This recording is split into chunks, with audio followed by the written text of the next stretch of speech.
नमस्कार, मी दीपक राऊत तुमचे स्वागत करतो आजच्या शेअर मार्केट अपडेटमध्ये.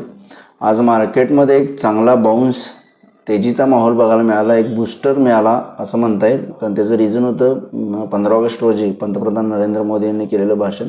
आणि त्याच्यामध्ये GST रिफॉर्म्स आणि GST स्लॅब जे आहेत ते कट करण्याबाबत केलेलं वक्तव्य यानं मार्केटला एक चांगला बूस्टर आला. आणि मार्केटमध्ये शुक्रवारपासूनच सोमवारी मोठी तेजी होईल या पद्धतीच्या चर्चा सोशल मीडियामध्ये रंगल्या. त्यासोबत आणखी दोन बूस्टर होते. एक S&P 500नं भारताचं केलेलं रेटिंग अपग्रेड BBB हे रेटिंग भारताला 18 वर्षानंतरनं अपग्रेड करून मिळालं. ते सुद्धा एक मार्केटमध्ये तेजीचं काम करणार होतं. आणि त्यासोबत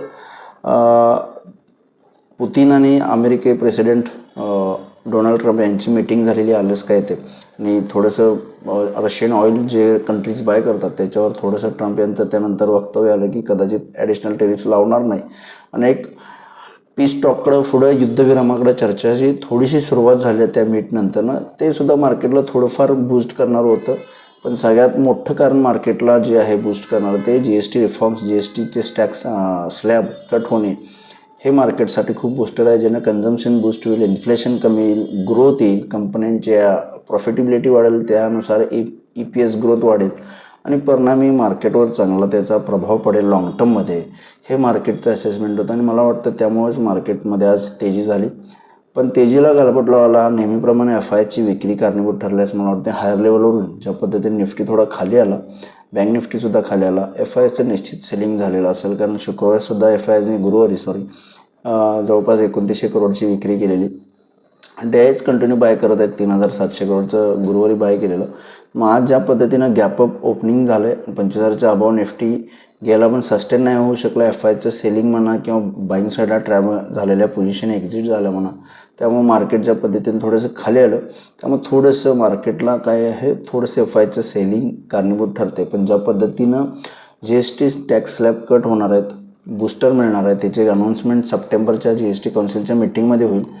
त्यानंतरनं मात्र मला वाटते लाँग टर्म पिरियडमध्ये निफ्टीला ते खूप चांगलं तेजी करणारं ठरू शकतं. आणि निफ्टी येणाऱ्या वर्षभराच्या कालावधीमध्ये ऑलमोस्ट मला वाटतं 26,000 ते 27,000पर्यंत जाण्याचे चान्सेस निफ्टीमध्ये दिसत आहेत पुढच्या वर्षभरामध्ये. GST काउन्सिलनं जर हे अपडेशन दिलं आणि टॅक्स स्लॅब केले, घटवले तर ऑलमोस्ट मला वाटतं निफ्टी 26,000 ते 27,000पर्यंतचा प्रवास परत येणाऱ्या नजीकच्या काळामध्ये करेल. May be within a year आपणाला हे बघायला मिळू शकतं. त्यामुळे ती एक आपल्याला एक सुरुवात आहे. फक्त मार्केट आता बॉटम आउट होऊन फर्दर अपवर्ड मोमेंटम दाखवेल का यासाठी थोडंसं आपल्याला नक्की फर्दर कन्फर्मेशनची गरज आहे. खास करून 25,000च्या वरती निफ्टी क्लोज होणं गरजेचं आहे. बँक निफ्टीसुद्धा 56,200च्या वरती क्लोज होणं गरजेचं आहे. तर मला वाटतं निश्चित मार्केट जे आहे ते आपण म्हणू शकतो बॉटम आउट होऊन फर्दर अपवर्ड मोमेंटम दाखवायला तयार होईल. त्यामुळे ओव्हरऑल तेजी निश्चित मला वाटतं बनवू शकते ह्या वीकमध्ये. ही न्यूज ज्या पद्धतीनं GST टॅक्स स्लॅबची आहे ती कन्फर्म आहे. फक्त मार्केट थोडंसं टेक्निकली वरती गेलं 25,000च्या वरती तर निश्चित मला वाटतं मार्केट शॉर्ट टर्म बॉटम म्हणून वर जाऊ शकतं. त्यामुळे उद्या टेक्निकल लेवल्स बाबतीत बोलायचं झालं तर निफ्टी 24,800-850च्या वरती जोपर्यंत आहे तोपर्यंत 25,000 जाण्याचे चान्सेस आहेत. 25,000च्या वरती गेले तर फर्दर शॉर्ट कवरिंग आणि तेजी येऊ शकते. त्यामुळे उद्या फर्स्ट 24,850च्या वरती 24,800-850वर मेंटेन होणं गरजेचं आहे. तर 25,000पर्यंतच्या लेवल्स आपल्याला निश्चित दिसतील. बँक निफ्टीमध्ये सुद्धा 55,500च्या वरती आहे तोपर्यंत आपल्याला 56,000पर्यंतची मोमेंटम आहे, जागा आहे जाण्यासाठी. 56,000च्या वरती गेलं तर फर्दर शॉर्ट कवरिंग 56,300 ते 56,500पर्यंत येऊ शकतं. या अनुषंगाने लोअर लेवलला निफ्टीला 24,800च्या खाली आला तर 24,700चा सपोर्ट आहे, तिथपर्यंत खाली येऊ शकतं. बँक निफ्टीमध्ये सुद्धा 55,500 लोअर लेवलला एक चांगला सपोर्ट आहे. हायर लेवलला 56,000 स्ट्रॉंग रेजिस्टन्स बँक निफ्टी आणि निफ्टीला 25,000चा एक स्ट्रॉंग रेजिस्टन्स उद्याच्या सेशनला. या लेवल्सनुसार तुम्ही उद्या निफ्टी बँक निफ्टीमध्ये ट्रेड करू शकता. ओव्हरऑल मार्केटचं सिनेरिओ GST स्लॅबच्या टॅक्स स्लॅब कटच्या न्यूजमुळे थोडंसं मला वाटतं बाय ऑन डिपचा बनलेला आहे. आणि फर्दर लाँग टर्म च्या व्ह्यूनं मला वाटतं मार्केट फर्दर अपवर्ड मोमेंटम दाखवेल. शॉर्ट टर्म एका दुसरा दिवस FIच्या सेलिंगमुळे फक्त खाली येऊ शकतं, पण FIचं जर सेलिंग थांबलं तर निश्चित आपण फर्दर हायर लेवल्स मार्केटमध्ये बघू शकतो. आज NSEमध्ये 1826 शेअर्स वाढले, त्या बाजूला 930 शेअर्स पडलेत. निफ्टीमध्ये 38 शेअर्स वाढले, त्या बाजूला 12 शेअर्समध्ये पडझड आहे. वाढणाऱ्या शेअर्सची संख्या NSEमध्ये निफ्टीमध्ये जास्त आहे. सेक्टर इंडिसाइजेसमध्ये सुद्धा जर तुम्ही बघितलं तर आज ऑटो सेक्टरने लीड केलं आहे, 4%ची तेजी आहे. त्याच्या बाजूबात FMCG, मेटल, रियाल्टी आणि बँकिंग सेक्टरला तेजी आहे. ऑटो सेक्टरला या टॅक्स स्लॅब कटचा जास्तीत जास्त फायदा होऊ शकतो, कारण मोस्ट ऑफ द व्हेकल्सवर 18% GST आहे. जर 18%चा स्लॅबच बंद झाला अशी न्यूज आहे, 18%चा स्लॅब बंद होईल आणि 12%चा स्लॅब राहील, तर मला वाटतं सगळ्या व्हेकल्समध्ये किमती खाली येतील आणि त्याचा प्रॉफिटेबिलिटीवर परिणाम ऑटो कंपन्यांना होईल. सेल्सवर सुद्धा त्याचा चांगला परिणाम होईल. ऑटो सेक्टर चांगलं वाढले.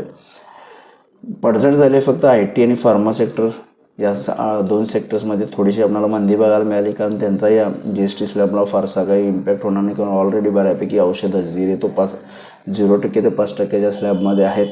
आणि IT सर्व्हिसेस जे आहेत त्या ऑलमोस्ट एक्सपोर्ट ओरिएंटेड कंपन्या असल्यामुळं त्यांचा फारसा GSTमध्ये इम्पॅक्ट होत नाहीत. या सगळ्या गोष्टीमुळं IT आणि फार्मामध्ये थोडासा दबाव बघायला मिळाला.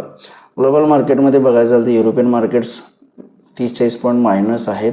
थोडंसं डाव फ्युचर्ससुद्धा 40 पॉईंट मायनस आहेत. त्यामुळे ओव्हरऑल US मार्केट आणि युरोपियन मार्केट्समध्ये फारशी वदगड किंवा मोमेंटम नाही आहे.